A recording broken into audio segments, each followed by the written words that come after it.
12ই জানুয়ারি একটা খবর দেখতে পেলাম, আমার মনে হলো যে আপনাদের সঙ্গে যদি এটাকে শেয়ার করি আপনাদের কিছু কাজে লাগতে পারে, তাই আজকের এই ভিডিও। এখানে ডেমো কিভাবে দিলে চাকরি পাবেন, 58,000 ছেলে ভিড় করলেও সেই দেখুন শেষ পর্যন্ত 35,000 ফ্রেশ প্রার্থী সেখানে আসবে। প্রথম পর্যায়ের ইন্টারভিউ থেকে কি শেখা গেল, ডেমো ক্লাসের মূল চাবিকাঠি কী, সেখানে বাস্তবধর্মী প্রশ্ন কি করা হচ্ছে না হচ্ছে, কেমন করে প্রস্তুতি নেওয়া হবে, এই সংক্রান্ত বেশ কিছু গুরুত্বপূর্ণ বিষয় কিন্তু এই যে প্রতিবেদন, এই প্রতিবেদনে প্রকাশিত হয়েছে। প্রথমেই যে অংশটা বলা রয়েছে যে চলতি সপ্তাহে, আমি এগুলোকে আর পড়ে শোনাচ্ছি না, এখানকার মূল বিষয় হচ্ছে যে চলতি সপ্তাহে অর্থাৎ 13ই জানুয়ারি বা তার পরবর্তীতে খুব দ্রুত বিজ্ঞপ্তি প্রকাশিত হবে এবং সেকেন্ড ফেজ এখানকার যে ইন্টারভিউ সেটা শুরু হয়ে যাবে।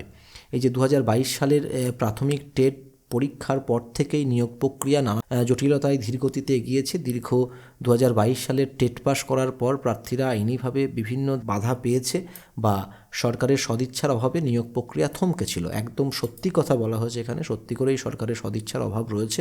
এটুকুর মধ্যে আমরা আর ডিটেল পড়লাম না, এটুকুর মধ্যে যা রয়েছে সেখানে এটাই বলা হচ্ছে যে 13ই জানুয়ারি বা তার পরবর্তী খুব শীঘ্রই বিজ্ঞপ্তি প্রকাশিত হবে। আবারও বলছি, আমাদের কোনো গোপন সূত্র কিচ্ছু নাই, আমি এই যে প্রতিবেদন সেই প্রতিবেদনটা পড়েই এগুলো জানতে পেরেছি এবং সেটাই আপনাদের সঙ্গে শেয়ার করছি। বেশিরভাগই আপনারা সকলেই জানেন যে প্রচুর পরিমাণে ক্যান্ডিডেট তারা কিন্তু এখানে অ্যাপ্লাই করেছিল। এখানেও দেখুন সেই কথাই বলা হচ্ছে যে প্রার্থীর সংখ্যা প্রায় 58,000, তাদের ভিড়ে কিন্তু আসল বাস্তব ছবিটা অন্য আছে। তো বাস্তব ছবিটা অন্য এখানে কি না, 58,000 যে ক্যান্ডিডেট তারা অ্যাপ্লাই করলেও এখানে কিন্তু প্রচুর ইন সার্ভিস লুকিয়ে রয়েছেন। তাহলে ইন সার্ভিস সেটাকে যদি বাদ যায় শেষ পর্যন্ত 35,000 ফ্রেশ প্রার্থী দাঁড়াবে এবং শূন্যপদ আপনারা জানেন যে 13,421টি, তার জন্য প্রতিযোগিতায় নামবে কিন্তু 35,000।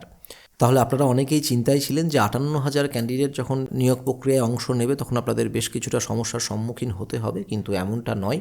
কিছুটা ঠিকই তথ্য তুলে ধরা হয়েছে। আমার মনে হয় ক্যান্ডিডেটটা হয়তো আরও 2-1,000 কমে যেতে পারে। এবার আপনাদের অনেকের মনে হচ্ছে কেন কমে যাবে, তো দেখুন এনআইওএসের একটা বিষয় রয়েছে, সেখানে বেশ কিছু ক্যান্ডিডেট যারা সঠিক কাগজপত্র দেখাতে পারবেন না তারা বাদ যাবেন। এছাড়াও প্রচুর ইন সার্ভিস অ্যাপ্লাই করেছেন, সেই ইন সার্ভিস তারা যদি বাদ যান, এবং কিছুদিন আগেই আপনারা দেখেছেন একটা প্যানেল প্রকাশিত হয়েছে, সেখানেও প্রায় 2,000 ক্যান্ডিডেট রয়েছেন। কিছু বয়স হয়ে গেছে, কিছু এখনও ট্রেনিং কমপ্লিট হয়নি অথচ অ্যাপ্লিকেশন করে দিয়েছেন, কিছুজন আছেন যারা একবার কোনো কিছু ভুল হয়েছিল বলে দ্বিতীয়বার অ্যাপ্লাই করে দিয়েছেন। তো এরকম প্রচুর ক্যান্ডিডেট আছেন যারা কিন্তু শেষ পর্যন্ত ইন্টারভিউ বোর্ডে যেতে পারবেন না এবং সেই সংখ্যাটা কিন্তু এই 35,000 এখানেই কিন্তু কম বেশি নেমে আসবে। আমার মনে হয় এখান থেকে আরও 2-1,000 হয়তো কমতেও পারে। বেশিবারে সেখানে বলা হচ্ছে যে তাহলে গাণিতিকভাবে প্রতি 3 জনে 1 জন চাকরি পাওয়ার সম্ভাবনা তৈরি হবে। এই সংখ্যাটা, এই যে রেশিও সেটা কিন্তু আরও একটু কমতে পারে। আমি বলবো যে 2.5:1 হারে হতে পারে, কারণ আমরা ভ্যাকেন্সি বাড়ানোর কথা কিছু শুনেছি। এক্সামটেড ক্যাটাগরি সেগুলো কিন্তু সব কনভার্ট হবে। প্যারা টিচার ভ্যাকেন্সি হয়তো সবটা পূরণ নাও হতে পারে। এক্স আর্মি ডিফেন্সের যে মানুষ রয়েছেন তাদের যে ক্যাটাগরি রয়েছে সেগুলো হয়তো সবটা পূরণ নাও হতে পারে। সেগুলো যদি কনভার্ট হয় তাহলে এই যে রেশিও সেটা 3:1 না হয়ে আমার মনে হয় 2.5:1 এইরকম হতে পারে আর কি, সবটাই আনুমানিক। আরও একটি গুরুত্বপূর্ণ বিষয় দেখুন এখানে উল্লেখ রয়েছে যে ডেমো ক্লাস ইন্টারভিউয়ের মূল চাবিকাঠি। আমি কিন্তু আমার চ্যানেলে প্রথম থেকেই এই কথা বলে আসছি যে আপনাকে প্রশ্ন উত্তর কিছু করা হবে, অবশ্যই হবে, কিন্তু ডেমোটা কিন্তু খুব ভালো করে দিতে হবে। ডেমো যদি ঠিকঠাক না দেওয়া যায় তাহলে কিন্তু ইন্টারভিউ একটু নড়বড়ে হয়ে যাবে। এখানেও বলা হচ্ছে যে 5 থেকে 7 মিনিট ডেমো ক্লাস সেখানে প্রার্থীরা নিজেদের দক্ষতা দেখাতে পারবেন। আমার মনে হয় না যে 5 থেকে 7 মিনিট হবে, সেটা অ্যাভারেজ 3-3.5 মিনিট 4 মিনিট হতে পারে প্রয়োজন। এবার ইংলিশ মিডিয়ামের ক্যান্ডিডেট সেখানে কম ছিল, ডেমো দেওয়ার জন্য একটু বেশি সুযোগ দেওয়া হয়েছে, বেশি সময় দেওয়া হয়েছে, কিন্তু বাংলা মিডিয়ামের ক্ষেত্রে এই টাইমটা কিন্তু 5 থেকে 7 মিনিট আমার মনে হয় না থাকবে। এর আগে যে ইন্টারভিউগুলো হয়েছিল সেখানে ক্যান্ডিডেটদের কিন্তু নিজের ইচ্ছে মতো ডেমো করতে দেওয়া হয়েছিল, কিন্তু এখন ইংলিশ মিডিয়ামে আমরা দেখেছি সেটা কিন্তু হচ্ছে না। ইন্টারভিউয়াররা টপিক চুজ করে দিচ্ছেন। এখন যদি টপিক চুজ করে দেয় সেক্ষেত্রে কিন্তু ইউটিউব থেকে দেখে আসা 2-1টা ডেমো কাজে লাগবে না। সেখানে কিন্তু একটা প্রার্থী যে বা যিনি স্কিল ডেভেলপ করেছেন, সেই স্কিল ডেভেলপ যারা করে এসেছেন তাদের সাফল্যের হারটা কিন্তু বাড়বে। এবারে যেটা বলা হচ্ছে যে বাস্তবধর্মী প্রশ্নের প্রবণতা, বাস্তবধর্মী প্রশ্ন মানে অনেকটা আপনি এটাকে ওই যে আমরা পরিস্থিতি নির্ভর প্রশ্ন, সিচুয়েশন বেস কোশ্চেন বলি, সেগুলোর কথা ভাবতে পারেন যে প্রচুর পড়াশোনা করে এসেছি, সেখান থেকে কিছু প্রশ্নের উত্তর দেব।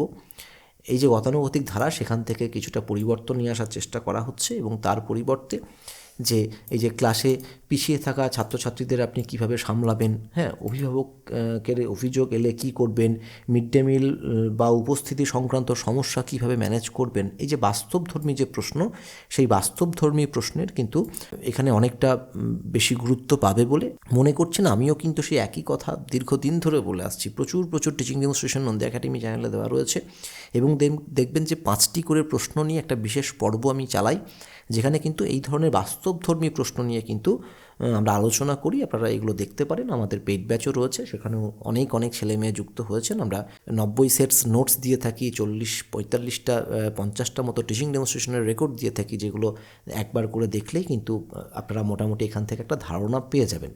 বেশ, এবারে এই যে প্রস্তুতির নতুন দিশা, হ্যাঁ, প্রচলিত পড়াশোনার বাইরের ভাবনা, অর্থাৎ এখানেই বলা রয়েছে যে এবারে ইন্টারভিউ শুধুমাত্র মুখস্থ জ্ঞানের উপর নির্ভরশীল নয়, তাই প্রস্তুতির ধরনও হতে হবে আলাদা। বেশ, এবারে ডেমো ক্লাস প্রস্তুতির কৌশল। ডেমো ক্লাসের জন্য কি করতে হবে, যে অন্তত 3টি বিষয়ে বাংলা গণিত পরিবেশে প্রস্তুত রাখুন। এবার আমার মনে হয় যে 3টি বিষয় না, এর সঙ্গে আরও 2টি বিষয় যুক্ত হবে। 3টি বিষয়ের কথা বলা হয়েছে, বাংলা গণিত পরিবেশ, এর সঙ্গে কিন্তু ইংলিশ আছে এবং তার সঙ্গে কিন্তু স্বাস্থ্য শারীরিক শিক্ষা রয়েছে এবং পরিস্থিতি নির্ভর কিছু টিচিং ডেমনস্ট্রেশন সেগুলোও কিন্তু হতে পারে। এই পরিস্থিতি নির্ভর ডেমোগুলো আমরা ইংলিশ মিডিয়ামের ক্ষেত্রে দেখেছি, সেখানে বেশ কার্যকরী হয়েছিল। এবার বলছে যে ঘরের সাধারণ জিনিস দিয়ে টিএলএম ব্যবহারের অনুশীলন করুন। বেশ, এবার দেখুন এখানে বলেছে যে বোর্ড পরিষ্কার ও গুছিয়ে লেখার অভ্যাস। শুধুমাত্র বোর্ড পরিষ্কার বা বোর্ড সংক্রান্ত বিষয়বস্তু নিয়ে একটা কিন্তু 1 ঘন্টা 30 মিনিটের ক্লাস কিন্তু আমাদের পেইড ব্যাচে আছে। এবং শেষে বলা হয়েছে যে মুখস্থ নির্ভর ডেমো দিলে তারা বুঝে যাচ্ছে, তাই ডেমোর ধরনটা পাল্টাতে হবে। অর্থাৎ এই যে আমি আগাগোড়াই বলে আসি স্কিল প্র্যাকটিসের কথা, যে মুখস্থ না করে আপনি স্কিল ডেভেলপ করুন, এই স্কিলের কথাও কিন্তু এখানে কিন্তু বলা হয়েছে। বেশ, এরপর যেটা রয়েছে যে পাঠ্যপুস্তক সম্পর্কে গভীর ধারণা।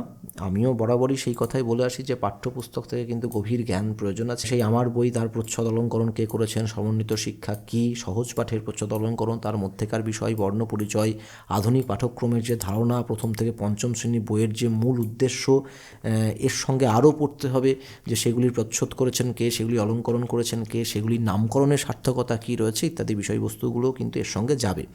বেশির পর রয়েছে যে বিএড বনাম ডিএলএড আইনি অবস্থান ও প্রভাব। আমরা জানি যে বিএড ক্যান্ডিডেট তারা কিন্তু বর্তমানে আর ইন্টারভিউ বোর্ডে প্রবেশ করতে পারবেন না, ইন্টারভিউয়ে বসতে পারছে না, তো সেটাকে নিয়ে আমাদের আর সময় নষ্ট করে লাভ নেই। এরপর যেটা রয়েছে মানসিক প্রস্তুতি। আতঙ্ক নয়, কৌশলই আসল। তো হ্যাঁ, সত্যি করেই আতঙ্ক নয়, এই কৌশলটাই কিন্তু আসল। আপনি সেখানে কেমন করে যাবেন, কী করে বসবেন, কী করে কথা বলবেন ইত্যাদি বিষয়বস্তুগুলো কিন্তু খুব গুরুত্বপূর্ণ। তো আমরা সেগুলো সম্বন্ধে কিন্তু যথেষ্ট ওয়াকিবহল, বা সেগুলো সেই সংক্রান্ত দেখবেন একাধিক ভিডিও কিন্তু আমাদের এই যে চ্যানেল সেখানেই রয়েছে। নন্দী একাডেমি একমাত্র চ্যানেল যারা শুধুমাত্র প্রাইমারি ইন্টারভিউকে ফোকাস করে ভিডিও দিয়ে যায় এবং আমাদের সাবস্ক্রাইবার বর্তমানে 50,000 ছাড়িয়েছে।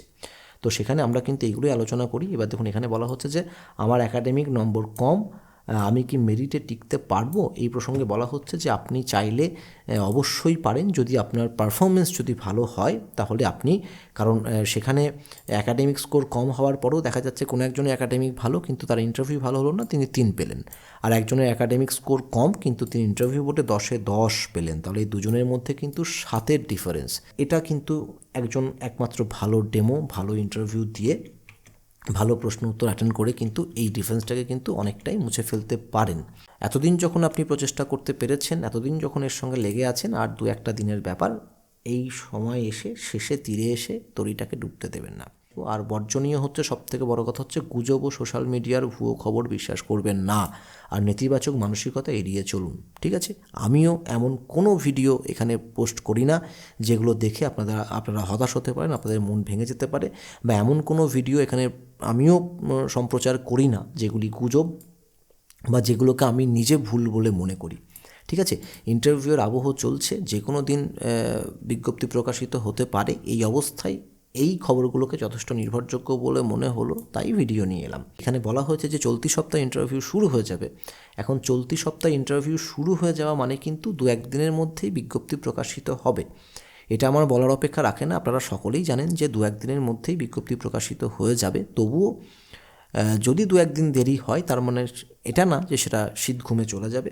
যেহেতু একটা নির্দিষ্ট ফেজের ইন্টারভিউ হয়ে গেছে, কাজেই এখন সময়ের অপেক্ষা পরবর্তী ইন্টারভিউগুলো শুরু হওয়ার, পরবর্তী বিজ্ঞপ্তিগুলো প্রকাশিত হওয়ার। তাহলে দেখা হচ্ছে অন্য কোনো এক ভিডিওতে, অন্য কোনো এক দিন। ততক্ষণের জন্য আপনার বন্ধু বিশ্বদীপ নন্দীকে বিদায় দিন।